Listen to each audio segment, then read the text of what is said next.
आओ बहनी आओ दीदी, आपकी ग्राम भरी टोला के पावन भुइया में कहो शराम। हाँ दीदी हो, हाँ भैया, काला बताओ यार। अरे अवध नगरी में राजा हरिचंद्र दानी रहे भैया, अरे अटल राज करने लगे हैं, जहाँ सरयू के पावन याज गंगा प्रभावित हो बजा थावे शराव। अरे भी मेरा में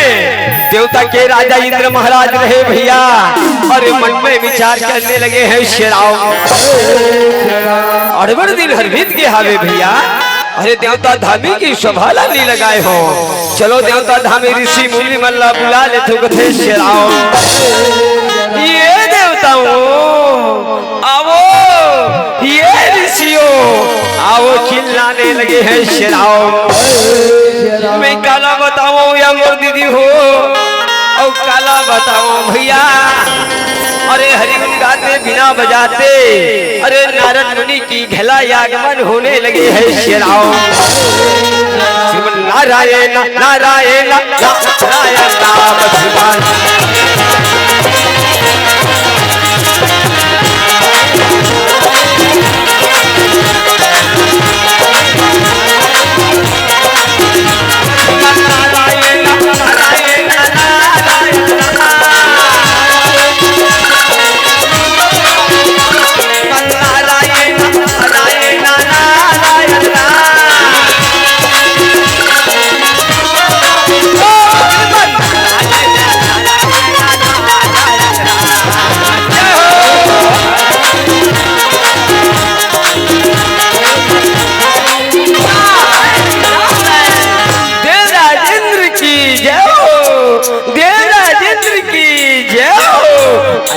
कहने लगे शराव। अरे यही बेरा में भैया सभा के शुरुआत अरे होने लगे हैं, अरे नारद मुनि चिल्लाने लगे हैं शराव। नारद मुनि कहे नारायण नारायण नारायण नारायण नारायण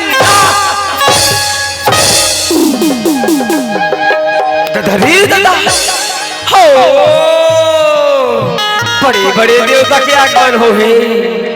अनेकों प्रकार की अरे स्वर्ग सजे हावे मैं कहाँ ले मृत लोक में भ्रमण करत रहूं, कहने लगे शराव।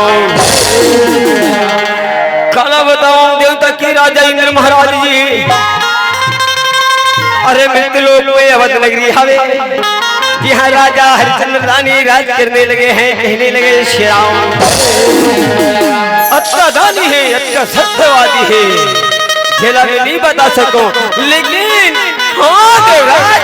हाँ सुना तो वो राजा हरिचंद्र महाराज 99 यज्ञ कर रहे हवे, 100 यज्ञ कर ही दे तो इंद्रासन सिल ही, कहने लगे शराव। देवराज कहे गुरुदेव कोनो ऐसे उपाय करे से ये जो मोर इंद्रासन है बात जाए, कहने लगे शराव। विश्वामित्र महाराज यो शंभो यो शंभो यो शंभो यो शंभो यो शंभो यो शंभो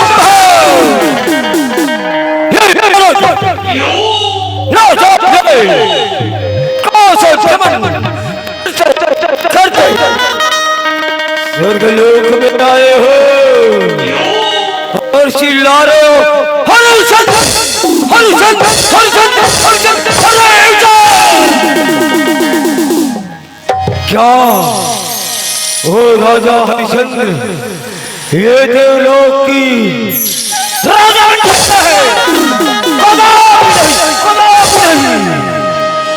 नरक घबराते नरक थे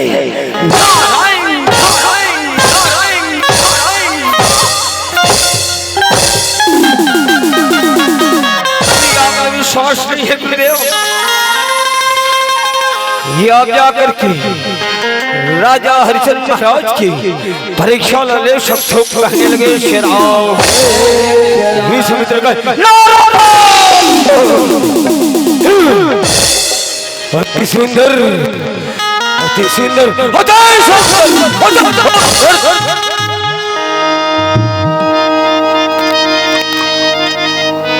हम वो हरिश्चंद्र की ऐसा परीक्षा लेंगे जिसे ये मित्रों कौन कहे।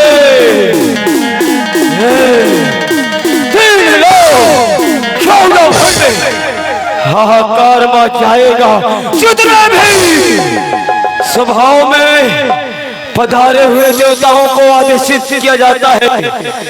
बिना हल्ला करे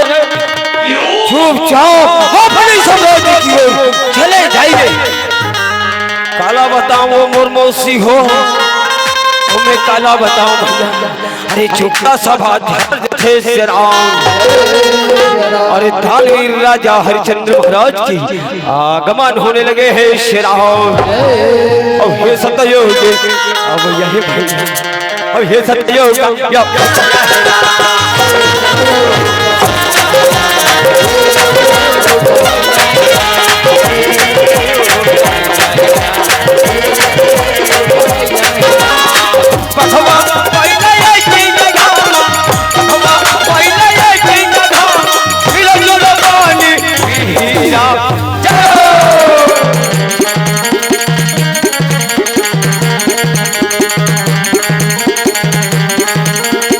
सतयुग अब यही राम। सुना तो भैया कैसे चुप पे बैठे होगा। सुना तो दीदी हो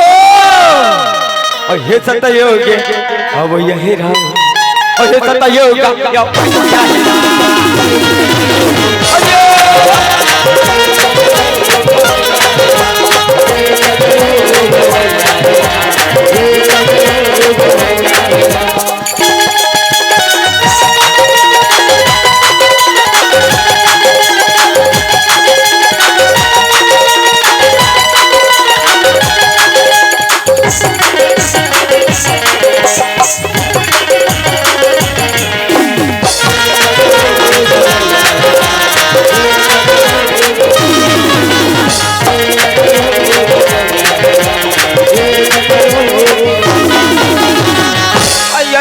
काला बताऊं वो मोर दीदी बहनी सुना तो दीदी हो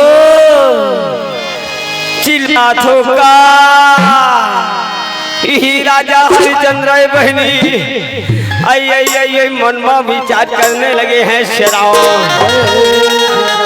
मोर बड़ी बड़ी बात बगीचा है यार कोनो रखवारी करे बन नहीं है भैया। चलो मलहला बुला ले थो ऐसे कथे आई सुना थो भैया। ठंडा लगा थे कागा नी लगा थे कथे आओ भैया मलहा आओ। अरे बड़े जान बूता आगे हावे चिल्लाने लगे हैं श्री राम। और राम है रामा है रामा है राम है रामा राम है रामा है रामा है राम है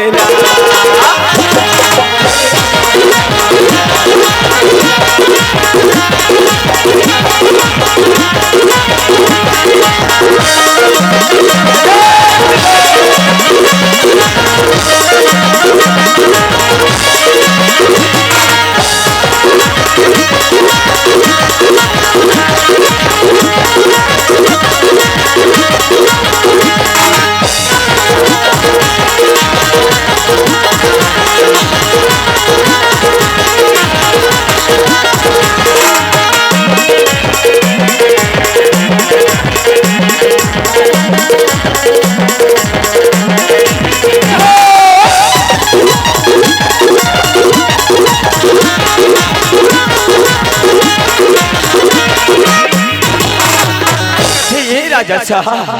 अपन मोला खबर बुलाए हो का आज्ञा है का बुतल कर हो। राजा हरिश्चंद्र कथे भैया मलिया सुनो थोड़ा बड़े बड़ी बात बगीचा हमें कोनो रखवारी करे बरगे नहीं है। अपन बगीचा में चले जाओ कहने लगे शराब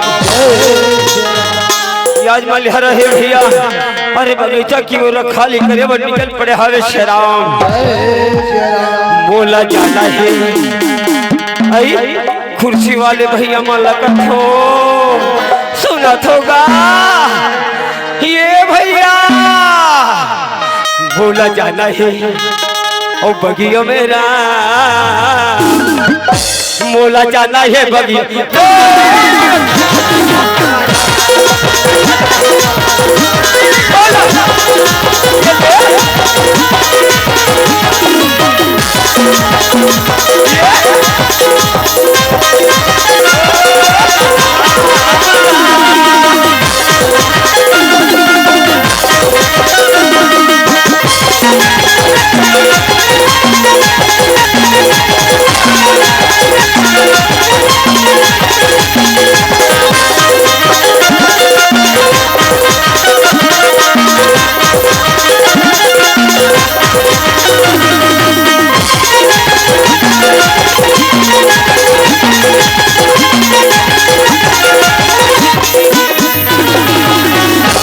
कथे दादा रे दादा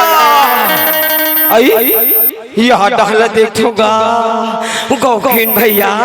गौकीन गा पानी बारी के फल फल फूले हवे यहाँ डहला देखो आई आई आई आई आई आई या फल फल मन टोपी घला पहने कई ठंडो साल घला हो रहे बैरी मन ये कर रखारी करे वह में पहला बताऊंगा रोज के रखवारी हाँ रोज के रखवारी एक कली सूझ जाते का ऐसे कथे मलिहार थे वही बगीचा में विश्राम करने लगे हैं शराब विश्वामित्र महाराज के अति सुंदर अति सुंदर अति सुंदर अति सुंदर अति सुंदर अति सुंदर देखने से पता चलता है यार कि यही हरिश्चंद्र महाराज की बगीचा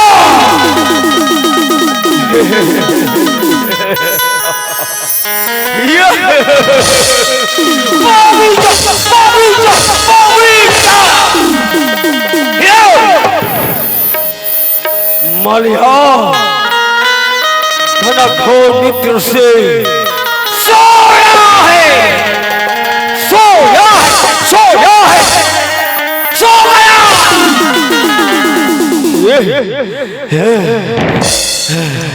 सो गया समझ लो मर गया मैं हरिश्चंद्र की परीक्षा लेने को इस बगीचाओं में आया हूँ भयंकर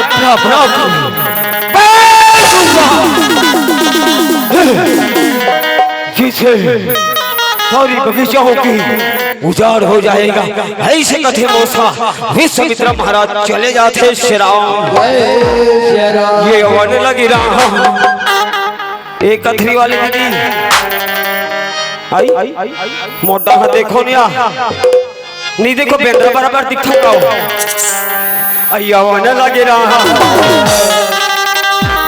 आने लगे रहा माया के बाहर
बताऊं वो मूर्ति दी हो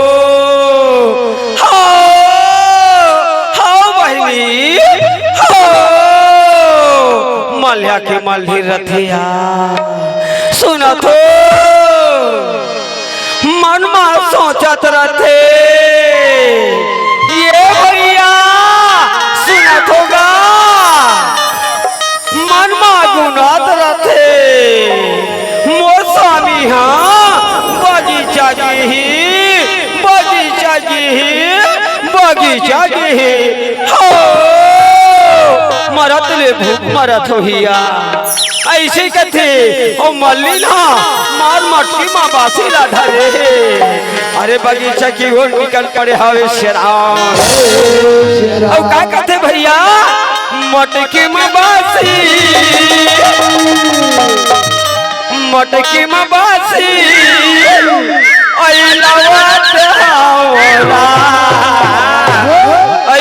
ये चश्मा वाले भैया सुना था क्या मलियाला तो मत देखे कहावना मलियाला तो मत देखे कहावना मटकी में बासी लावन मटकी में बासी लावन कहावना मलियाला तो मत देखे कहावना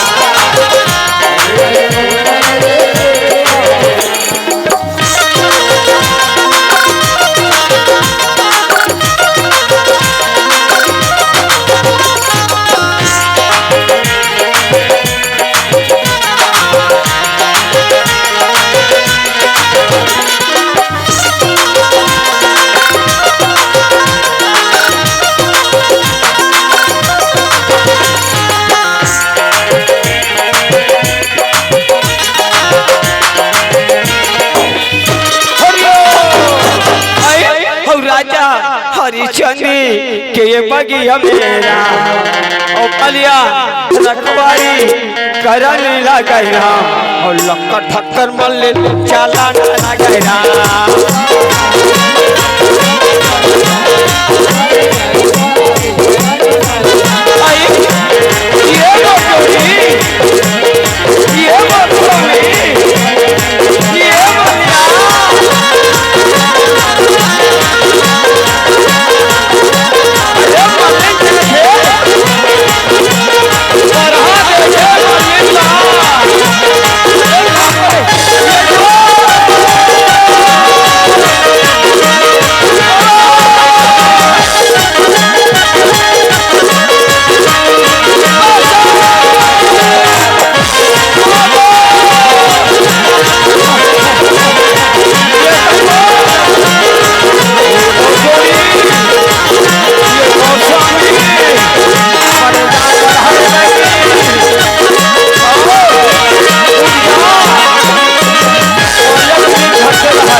ये भरी तोला के बड़ा बड़ा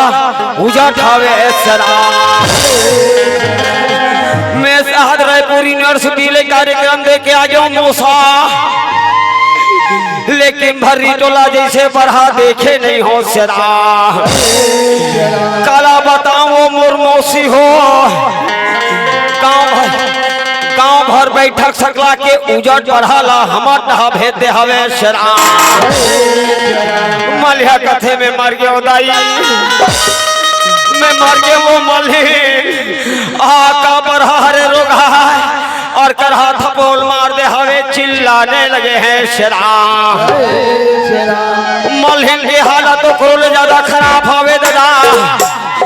मलिन उठत रथ ओकर कनिया हा ढिल्ला हो गए सिदिर बिदिर हाले चालू हो गए और ओकर हाथ था बढ़त मारे लुल हो गए शरा ओ मलिन हा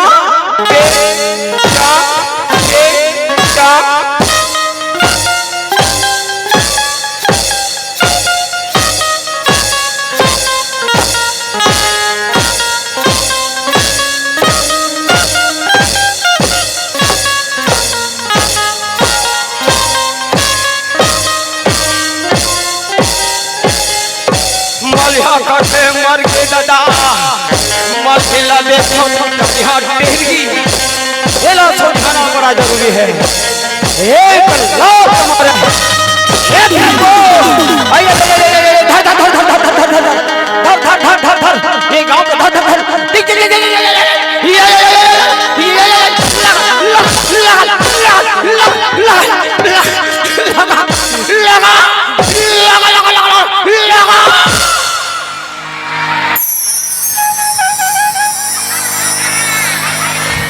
तुहर गाँव में का मारे खा नान बेंद्रा मुँह हो हम लता दौड़ दर मलिन का थे ये मोर जोड़ी ये मोर राजा मैं सीधा हो गया हूँ चल जाबो राजा साहब वाला बताओ कहने लगे शेराम काला बताओ राजा साहब बगीचा में बड़े जानवर आया है कहने लगे शेराम कहे भैया मलिया जाओ वो जो घोड़ा है वो घोड़ा ले ले आओ समस्त हमर सैनिक है बोला आदेशित कर दो समस्त ग्रामवासी मनला अरे आमंत्रण कर दो कि आज बरहा मारेला अरे बरहा खेदा में जाना हवे कहने लगे शेराव और चरणों में गिरी के मलिया कहरा अरे घोड़ा लाला ये चला ना लगाएगा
राजा हरिश्चंद्र कहे मलिया ये जो गिरा है बड़ा ही खतरनाक है यार ये काम करो मोर अवध नगरी सूना हो गए है तुम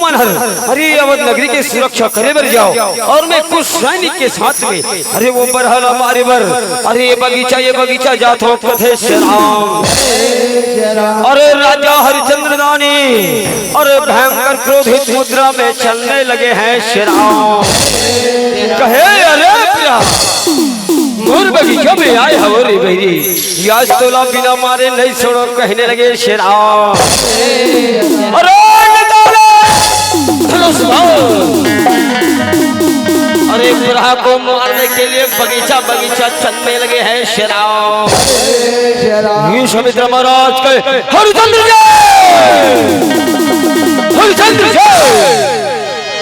क्या समझ रखा है बेटा, सतवारियों की परीक्षा लेने को इस बगीचाओं में आया हूँ। यज्ञ करने जा रहे हो ऐसे कथे, अरे एक माया भी यज्ञ करने लगे हैं शेराव। राजा हरिश्चंद्र गाड़ी निकालो धनुष ब्रह को मारने के लिए अरे निकल पड़े हमें शेराव। अरे बिना मारे पहली तोला नहीं छोड़ोरा, अरे बिना मारे पहली तोला नहीं छोड़ोरा।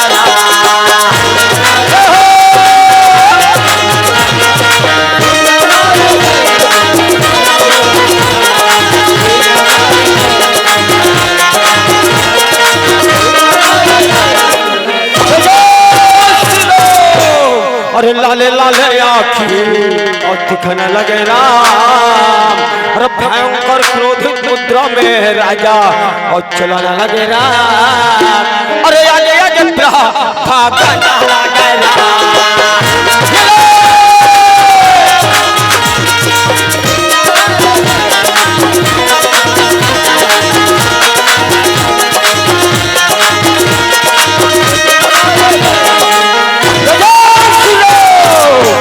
राजा हरिश्चंद्र और दानिया राम और भयंकर क्रोधित मुद्रा में और राजा तो हवे राम, और ने तो बचे प्रह के पारा ने कहा।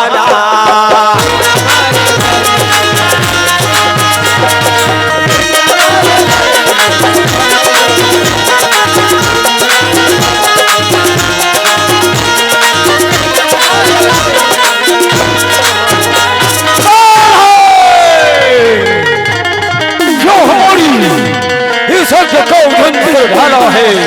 हदी शोक में होता है सांसरों पीता,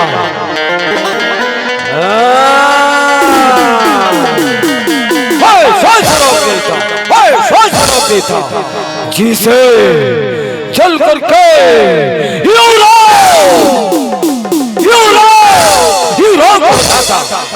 कहे गुरुदेव क्षमा करे, गुरुदेव क्षमा करे, एक गिरहल हमारे बन मैं ये बगीचा में आ रही हूँ, मुर्बान है आपके यज्ञ विध्वंस कर डरे हमें, आप मोला शराब मत देवो गुरुदेव, मोर से मन चाहे दाम ले लो, कहने लगे शेराव।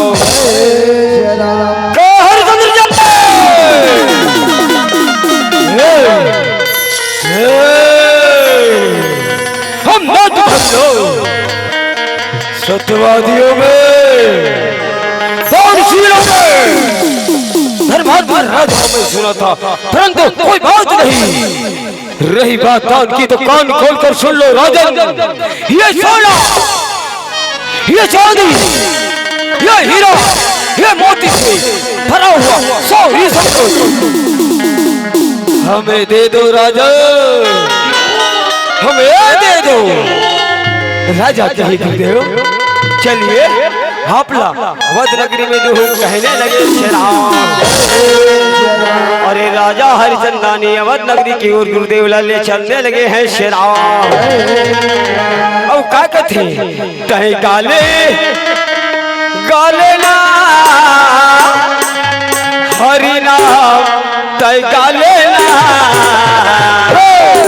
हे भाजी कहाँ लेकर निकल वो घूमला था ले बैठ जा भांति बैठ जा। तही गाले गाले ना हरि नाम तय गाले ना। ये दीदी वो प्रभु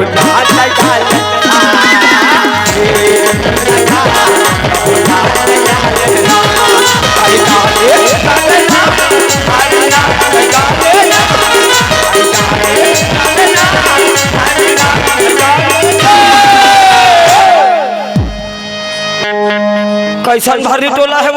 वो चश्मा वाले बड़े दाई का थो आई मोट डाहला देखना या हाँ गुलाबी साड़ी वाले का थो हाथ दिला थोड़ा साइड हो जा तो मोट डाहला देखते हो दीदी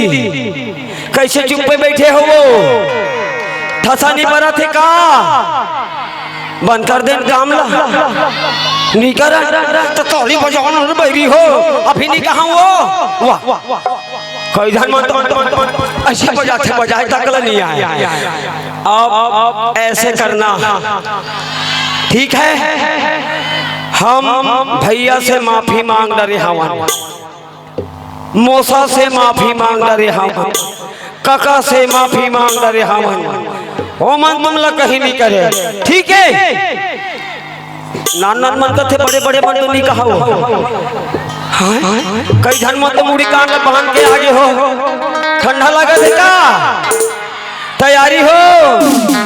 ए भैया मां लगत होगा ए भैया वो आखिरी वाले का तो तैयार हो हल्का ठुमका लगाना है दीदी मल्ला निवेदन चलो तैयारी करें भैया कुर्सी वाले मन एकदम जर्जुरहा होगा नहीं हो देखो बात एक है आप मन हमार गांव के हमार भारी टोला के वरिष्ठ नागरिक हरो हो यार वरिष्ठ नागरिक हरो यदि आप अपन कुर्सी में बैठे बैठे हल्का ऐसे यदि कर देंगे ना तो ये दर्शकों के बीच में चार चांद लग जाएगा यार रियल बता रहा हूँ आप लोगों की जिम्मेदारी है आप लोग इस ग्राम के वरिष्ठ है महोदय जी मजा आप तो नाचते हैं गाते हैं हर चीज करते हैं थोड़ा सा आप भी हल्का ये ठुमका लगा देना निवेदन ये भैया गा प्रभु नाच का गा प्रभु नाच का गा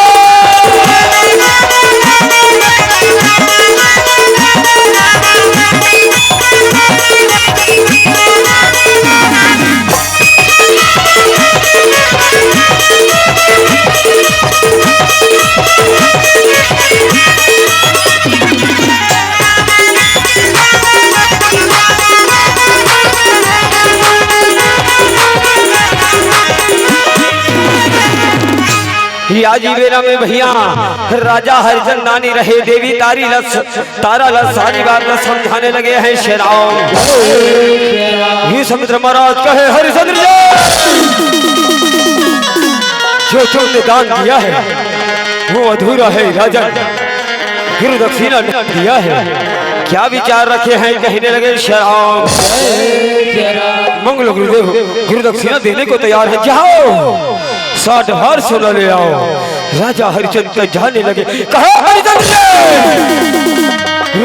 राजा सारी धन दौलत सोना चांदी हीरा मोती हमारा हो चुका है तुम्हारे पास फूटे कौड़ी नहीं है ये सुन जो उदय होता है वो अस्त न हो पाए 60 हार सोना लाकर हमें दे देना ओ अति सुंदर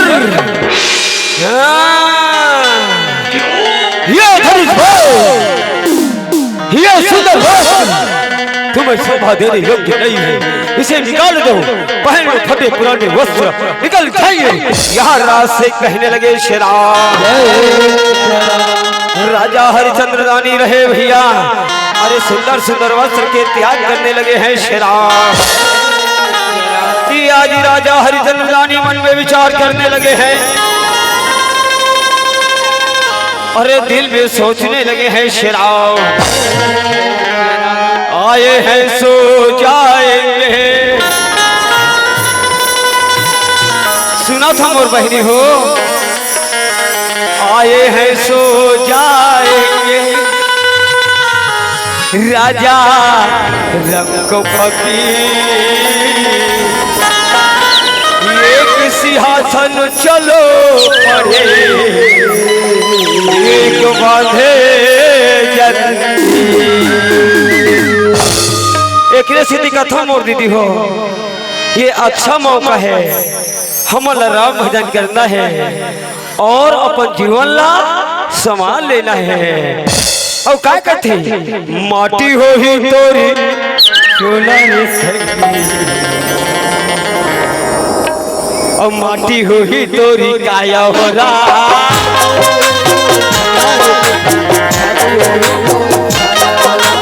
माटी हो ही तोरी चोला माटी हो ही तोरी काया हो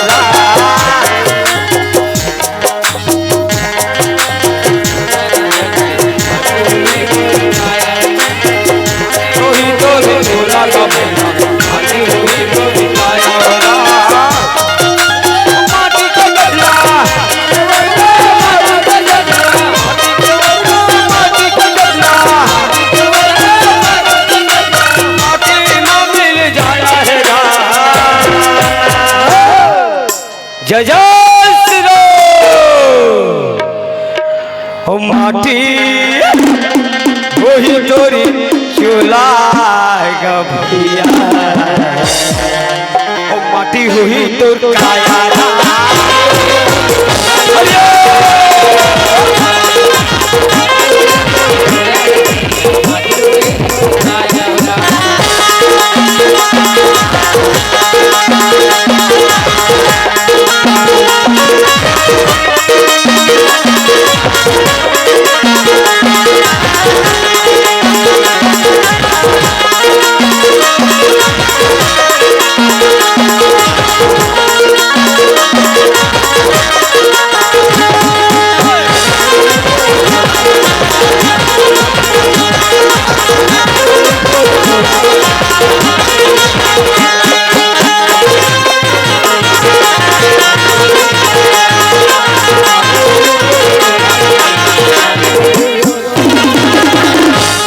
तीनों पुरानी रथे भैया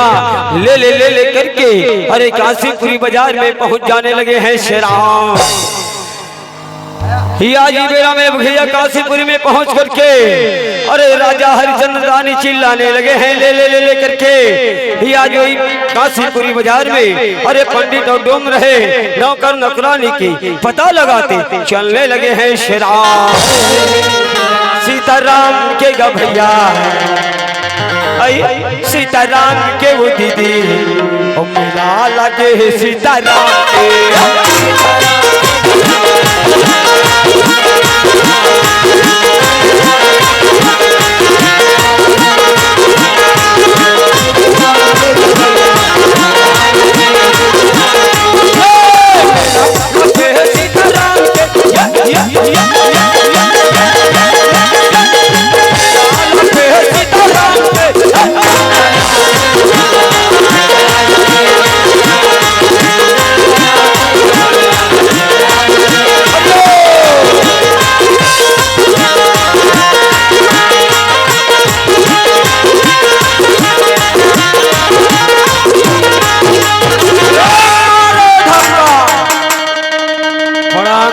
दादा रे दादा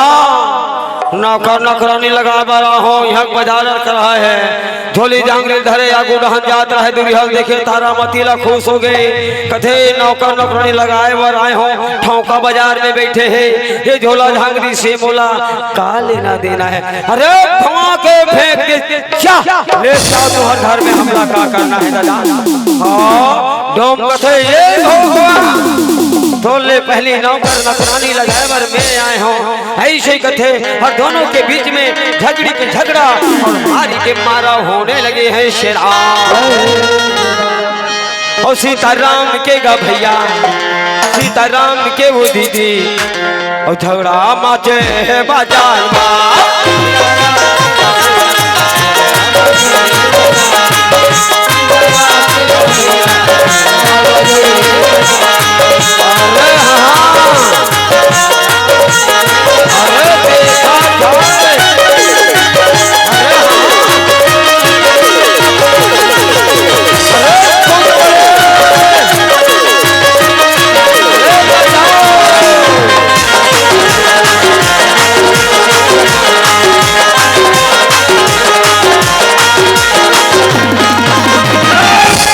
पंडित महाराज के जी खिस्सा के बिना पेट फोरन नहीं सुनो और कालिया ऐसे कथा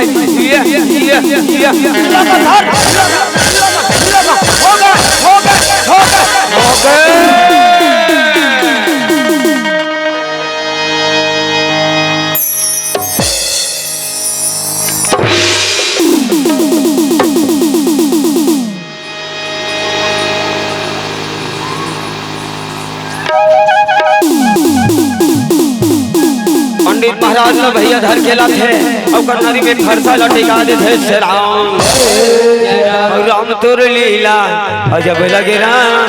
प्रभु तोर लीला का भला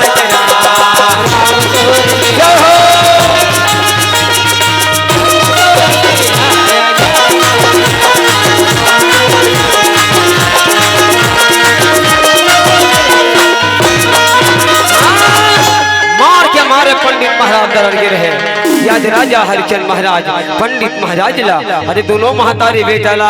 अरे 40 घर सोना में बेच देते श्री राम। अरे पंडित महाराज बड़ा मस्त मगन चलने लगे हैं, अरे डोम पछताने लगे हैं श्री राम। अरे काला बताओ मगन होके जाने लगे हैं, अरे हमारे लाड डोम फटक गए। हाँ हाँ हाँ ऐसे कथे अरे चले जाते श्री राम। हाँ राजा हरिचंद महाराज ला अरे लकड़ी काटन पर अरे जंगल ये जंगल भेजने लगे हैं श्री राम।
अरे जंगल में आनंद मंगल होने लगे हैं। राजा हरिचंद्र महाराज अरे जंगल में पहुंचे हवे। आओ जंगल में अनेकों प्रकार के जंगली जीव जंतु के आगमन होने लगे हैं श्री राम।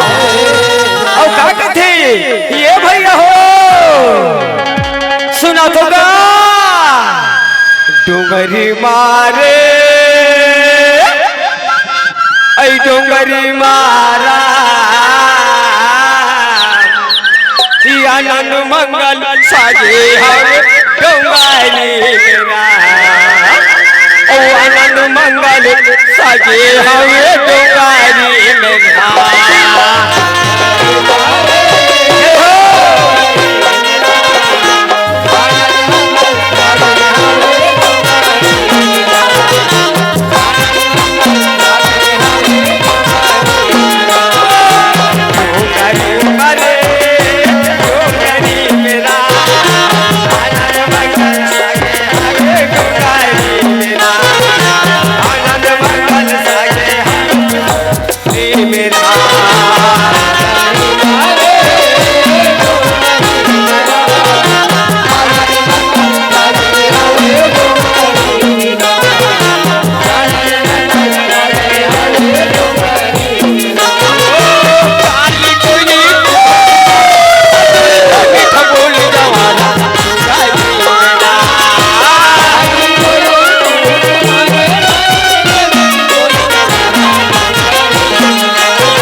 भैया हमर कर 3 मिनट शेष है मोर भैया। 3 मिनट में आप मन एक भजन के बाद में ये मान के ले आज ये मान के ले आज विदा ले बजा थावन से राजा हरिचंद्र रानीलाल मूर्ति दी हो। अरे शमशान घाट में रखवारी करे बर भेजने लगे हैं शेरा राजा हरिचंद्र महाराज। अरे शमशान घाट की ओर अरे रखवारी करे बर निकल पड़े हमें शेरा। क्या सोचते का मन में विचार करते मन में गुना लगते का करम न धर्म न करे हो भैया। आज बोला अरे शमशान घाट में नौकरी लगे के पारी आगे हावे कहने लगे शेरा लगे हवे ये चोला माँ दागरे आना गंगा माँ नहाले आना गंगा माँ नहाले।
चाय पिया थो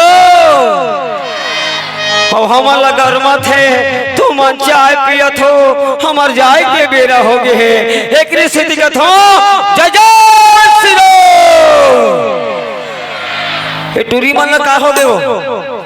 हमार भैया मन तो एकदम जय जय श्री राम कहा थे। तुम्हार संख्या ज्यादा दिक्कत है तुहर मन राशन कार्ड बना डरीस 1000 मिलने वाला है तिहन नहीं सुधरे हो का खेत में नाम करवा दे तुम्हार। चलो बोलो जय जय श्री राम। कई हालत के है ये बोले का तरीका है का दोनों हाथ ऊपर करो जय जय श्री राम। भैया मालो बने कहत रहे हो नीचे ढोकवा है वो मोसी ये भैया मन पगड़ी बांधे ये बाबा मेसा वाले तो लाकत होगा जय जय श्री राम जय जय श्री राम। वो मोसल का था नहीं चिल्लाए वो श्री बिल्कुल खल क्लास के हो आप लोग श्री श्री राधे राधे राधे राधे हर हर महादेव हर हर महादेव हमारे मांगे जाओ संसद बन जाओ लोकसभा याद है कैसे हो ही तोरो बेड़ा पारा रे अला गंगा भला हाले कैसे हो ही तोरो बेड़ा पारा रे अला गंगा भला हाले कैसे हो ही तोरो बेड़ा पारा रे अला गंगा